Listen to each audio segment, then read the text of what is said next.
अऊज़ु बिल्लाहि मिनश्शैतानिर्रजीम बिस्मिल्लाहिर्रहमानिर्रहीम। The Zaara channel के मुअज़्ज़ज़ नाज़रीन, अस्सलामु अलैकुम वरहमतुल्लाहि वबरकातुहू।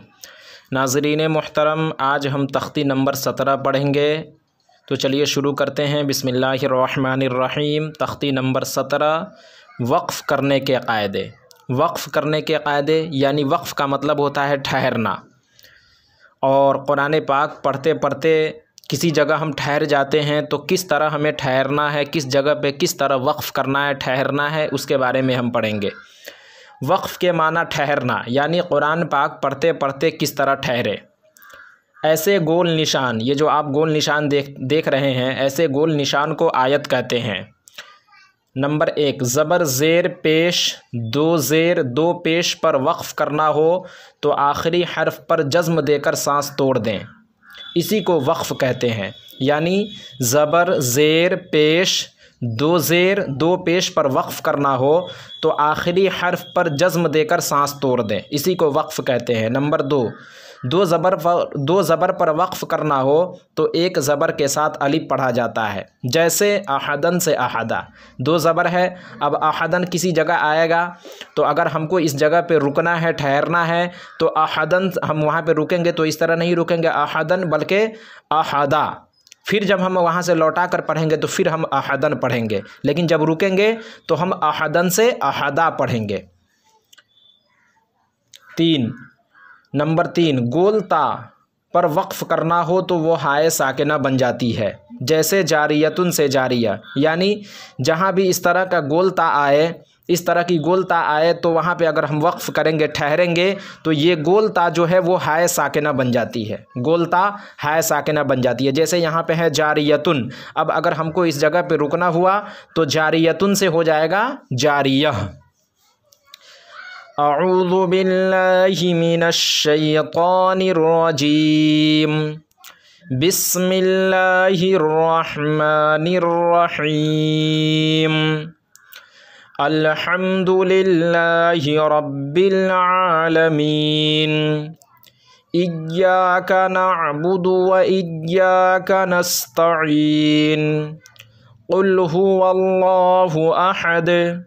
इन्ना मअल उसरि युसरा।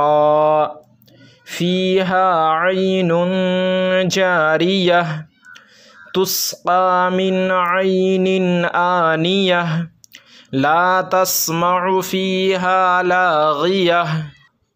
तो नाज़रीन, इस सबक में हमको ये समझना है, ये जो आप गोल निशान देख रहे हैं इसको आयत कहते हैं। आयत का मतलब निशानी, यानी कि जहाँ जहाँ ऐसा गोल निशान होता है, अक्सर कुरान पढ़ने में हम उस जगह ठहर जाया करते हैं। उस जगह लोग ठहरते हैं तो उस जगह ठहर जाना चाहिए।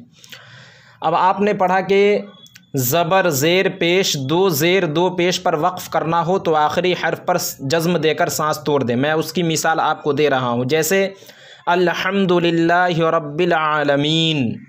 आलमीना है, यहाँ पे आलमीना है, नून पर ज़बर है, लेकिन जब हम इस जगह वक्फ़ करेंगे, ठहरेंगे, तो अब आलमीना से आलमीन, नून पर जज़्म देकर सांस तोड़ देंगे, आलमीन। अगर हमको फिर लौटाना है तब रब्बिल आलमीन इय्याका नअबुदु व इय्याका नस्तईन, इस तरह पढ़ेंगे। लेकिन जब अगर हम यहाँ पे रुकेंगे तो उस वक्त जज़्म देकर सांस तोड़ देंगे। इसी तरह अऊज़ु बिल्लाहि मिनश्शैतानिर्रजीम, मीम के नीचे ज़ेर है। अब हम यहाँ पे अगर रुकेंगे तो रजीमी नहीं पढ़ेंगे, बल्कि रजीम। अऊज़ु बिल्लाहि मिनश्शैतानिर्रजीम।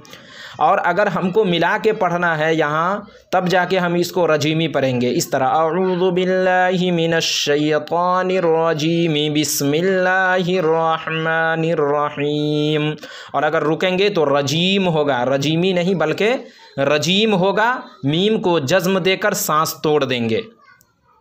इसी तरह पेश की मिसाल, इय्याका नअबुदु व इय्याका नस्तईन। नस्तईनु है, लेकिन जब हम यहाँ पे रुकेंगे, जब वक्फ़ करेंगे तो नस्तईनु से नस्तईन हो जाएगा। और अगर हम नहीं रुकते हैं, मिलाकर पढ़ते हैं, तो नस्तईनु क़ुल हुवल्लाहु अहद, इस तरह पढ़ेंगे। और अगर रुकते हैं तो यहाँ पे जज़्म देकर सांस तोड़ देंगे, इय्याका नअबुदु व इय्याका नस्तईन। इसी तरह अब दो ज़ेर पर अगर हमको वक्फ़ करना हो तो हम किस तरह पढ़ेंगे, जैसे तुस्क़ा मिन ऐनिन आनियह, आनियह है, तुस्क़ा मिन ऐनिन आनियह, लेकिन ऐन नून के नीचे दो ज़ेर है। अगर हमको इस ऐन पे वक्फ़ करना हो, ऐनिन पे वक्फ़ करना हो तो हम इस तरह पढ़ेंगे तुस्क़ा मिन ऐन, मिन ऐनिन नहीं बल्कि मिन ऐन। फिर हम लौटा कर पढ़ेंगे तुस्क़ा मिन ऐनिन आनियह, तुस्क़ा मिन ऐनिन आनियह। लेकिन जब हम वक्फ़ करेंगे ऐनिन पे तो ऐन पढ़ेंगे तुस्क़ा मिन ऐन। इसी तरह दो पेश पे जब हमें वक्फ़ करना हो वहाँ भी हम आखिरी हर्फ को जज़्म देकर सांस तोड़ देंगे, जैसे फ़ीहा ऐनुन जारियह, ऐनुन जारियह है, और अगर हमको इस ऐन पे वक्फ़ करना हो, ठहरना हो, तो हम पढ़ेंगे फ़ीहा ऐन, फ़ीहा ऐन। फिर हम लौटाएंगे तो फ़ीहा ऐनुन जारियह, यानी जब मिलाकर पढ़ेंगे तो जो उस पर हरकत है उस हरकत को पढ़ेंगे, और अगर हम वक्फ़ करते हैं, ठहरते हैं, तो वो हरकत बदल जाती है, फिर उसको हम आखिरी हर्फ को जज़्म देकर सांस तोड़ देंगे। फ़ीहा ऐन, फ़ीहा ऐनुन जारियह, यानी वक्फ़ करने की हालत में ऐन पढ़ा जाएगा, नून के ऊपर ये दो पेश है वो जज़्म से बदल जाएगा, और जब हम इसको लौटाएंगे तो फिर ये दो पेश वापस आ जाएगा और फ़ीहा ऐनुन जारिया हो जाएगा। इसी तरह दो ज़बर पे जब वक्फ़ करना हो तो एक ज़बर के साथ अलिफ बढ़ा दिया जाता है, जैसे इन्ना मअल उसरि युसरा, युसरन है, असल में युसरन है, रा के ऊपर दो ज़बर है, लेकिन जब हम यहाँ पे वक्फ़ करेंगे तो युसरन से युसरा, जैसे आपने यहाँ पढ़ा अहदन से अहदा, इसी तरह युसरन से युसरा हो जाएगा।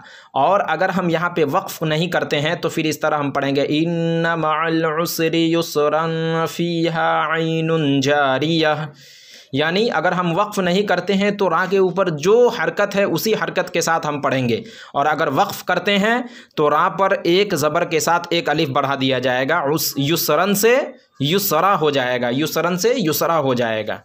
इसी तरह गोल ता के बारे में आपने पढ़ा कि जब गोल ता हो और उस पर वक्फ़ किया जाए तो वो हाय साकिना बन जाती है, जैसे फ़ीहा ऐनुन जारियह।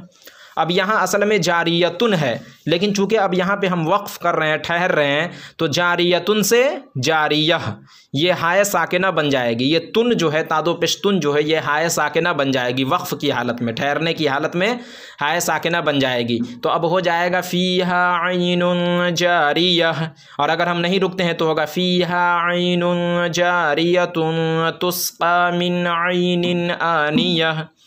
तुन जो हरकत है वही पढ़ा जाएगा अगर हम वक्फ़ नहीं करते, अगर वक्फ़ करते हैं तो हाय साकिना बन जाएगी। इसी तरह तुस्क़ा मिन ऐनिन आनियह, वक्फ़ की हालत में हाय साकिना बन जाएगी, और अगर हम नहीं रुकते हैं तो आनियतिन ला तस्मउ फ़ीहा लाग़ियह, ला तस्मउ फ़ीहा लाग़ियह। तो नाज़रीन अब आप समझ गए होंगे कि किस तरह किस हर्फ पर जब जहाँ भी ज़बर ज़ेर पेश, दो ज़ेर दो पेश पर वक्फ़ करना हो तो आखिरी हर्फ को जज़्म देकर सांस तोड़ दें, और जब दो ज़बर पर वक्फ़ करना हो तो एक ज़बर हटा दें और एक ज़बर के बदले आखिर में उसके अलिफ लगा दें, यानी अहदन से अहदा। तो नाज़रीन आज के सबक में बस इतना ही। वीडियो अच्छी लगने की सूरत में वीडियो को लाइक करें, अपने दोस्तों अहबाब के साथ शेयर करें, और अभी तक आपने हमारे चैनल को सब्सक्राइब नहीं किया तो चैनल को ज़रूर सब्सक्राइब करें। इंशाअल्लाह फिर किसी नई वीडियो के साथ मुलाकात होगी। जब तक के लिए अल्लाह हाफ़िज़।